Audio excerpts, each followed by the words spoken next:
കാവ്യങ്ങളെന്തിനു പൊന്മയിൽ പീലിയാലെഴുതി നീ പാതി വിരിഞ്ഞാൽ കൊഴിയുവതല്ലെൻ പാതി വിരിഞ്ഞാൽ കൊഴിയുവതല്ലെൻ പ്രണയമെന്നല്ലോ പറഞ്ഞു നീ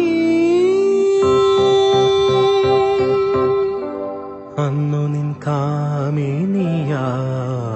ഞാൻ ഈശ്വരൻ